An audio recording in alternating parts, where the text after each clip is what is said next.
Nasib dari ex-gubernur DKI Jakarta Anies Baswedan yang diusung menjadi capres Partai Nasdem kini dipertanyakan. Hal ini seusai adanya pertemuan khusus antara Surya Paloh dan juga Presiden Joko Widodo. Assalamualaikum warahmatullahi wabarakatuh. Salam sejahtera untuk kita semua. Om Swastiastu, Namo Buddhaya, salam kebajikan. Teman-teman, beberapa hari lalu Pak Jokowi secara terang-terangan mengatakan bahwa beliau akan cawe-cawe dalam pemilu kali ini, terutama pemilihan presiden atau Pilpres 2024. Dikutip dari kantor berita CNBC, Pak Jokowi di depan awak media mengatakan, demi kepentingan bangsa dan negara, saya akan cawe-cawe. Pak Jokowi. Sontak statement Pak Jokowi mengundang berbagai respons. Dikutip dari kantor berita Detikcom, Ketua Majelis Syuro Partai Umat, Pak Amin Rais mengatakan, saya mengikuti dalam beberapa hari terakhir ini manuver berbahaya yang dilakukan oleh Jokowi lewat tangan-tangan kekuasaan. Manuver yang tanpa ragu-ragu juga tanpa rasa malu.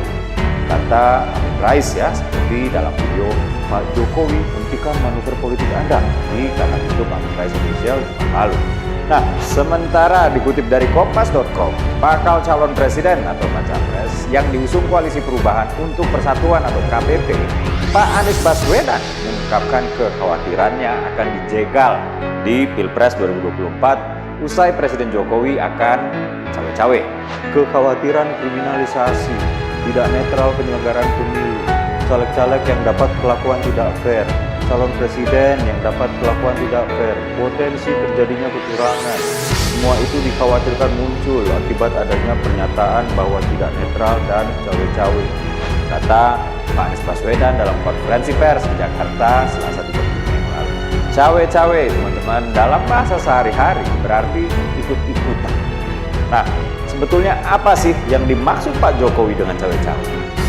Pertama, Pak Jokowi ingin memastikan pemilu serentak 2024 dapat berlangsung secara demokratis, jujur, dan adil. Kedua, Pak Jokowi berkepentingan terselenggaranya pemilu dengan baik dan aman tanpa meninggalkan polarisasi atau konflik sosial di masyarakat. Nah, yang ketiga, Pak Jokowi ingin pemimpin nasional ke depan dapat mengawal dan melanjutkan kebijakan-kebijakan strategis pembangunan seperti Ibu Kota Negara Nusantara, hilirisasi, transisi energi bersih, dan lain-lain. Keempat, Pak Jokowi mengharapkan seluruh peserta pemilu dapat berkompetisi secara free dan fair. Karenanya, kepala negara akan menjaga netralitas TNI, Polri, dan ASN. Jadi, kalau menurut saya sih, yang paling penting itu poin ketiga dan keempat ya. Gini, di bawah kepemimpinan Pak Jokowi, Indonesia berani untuk menjaga hasil alam dari pribumi Nusantara. Salah satunya dengan kebijakan hilirisasi nih Pak. Melalui Permen SDM nomor 11 tahun 2019, Indonesia melarang ekspor biji nikel mentah. Permen yang merupakan instrumen pendukung kebijakan hilirisasi nikel ini bermuara pada pengolahan nikel mentah di dalam negeri agar ada nilai tambah. Indonesia yang dalam menjaga kedaulatan nikel ini terus ditekan oleh berbagai kekuatan yang baik di dalam maupun luar negeri, gak gentar, berdiri kokoh di bawah pimpinan Jokowi.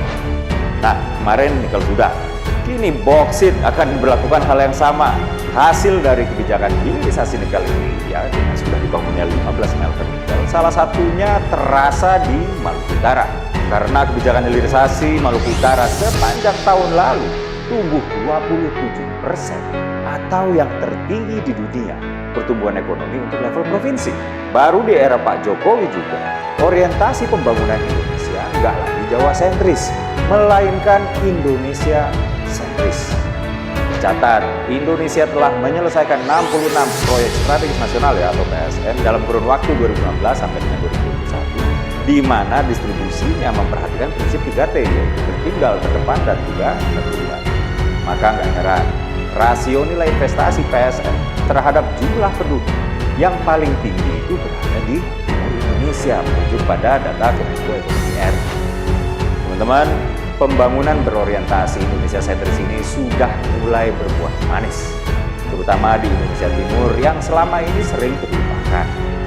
Timpangan tercatat menurun dari rasio gini 0,414 pada 2014 pada saat Pak Jokowi dilantik ya, menjadi 0,381 pada 2022 kemarin. Nah, pertumbuhan tertajam Indeks Pembangunan Manusia juga ya, atau IPM, itu ada di timur Indonesia, yaitu di Papua, Papua Barat, dan ada juga di Gorontalo. Padahal kalau cuma mau popularitas, ngapain Pak Jokowi capek-capek bangun Indonesia Timur? Toh penduduknya cuma 10%.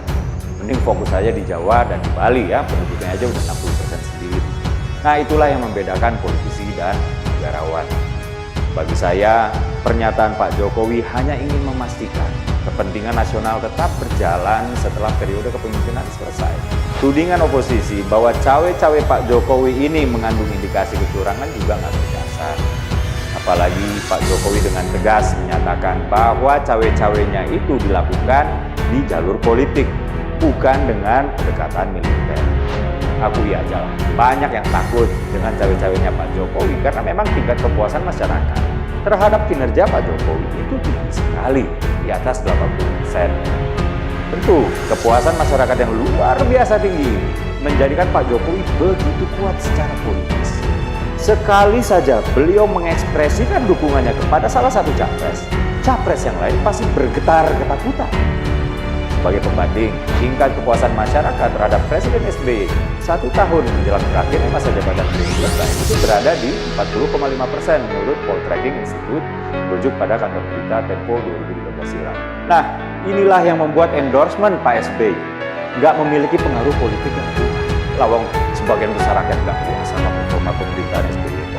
Nah, teman-teman, saya yakin berdasarkan pengalaman Pak Jokowi selama menjabat, beliau akan tetap memprioritaskan kepentingan negara di atas kepentingan pribadi, apalagi kepentingan partai politik. Bahkan cawe-cawe Pak Jokowi ini merupakan penyeimbang dari dominasi berlebihan partai politik dan oligarki dalam Pilpres, seperti yang dikatakan oleh Pak Gunawan Muhammad ya, seorang sastrawan sekaligus pendiri majalah Tempo.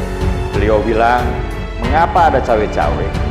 Persoalan dasar politik suksesi Indonesia ini yaitu lumbung calon pemimpin bangsa nggak banyak isinya, karena disumbat ketat oleh parpol yang ada yang memposisikan diri sebagai penentu, dan mereka ini makin mengkonsolidasikan kekuasaan mereka.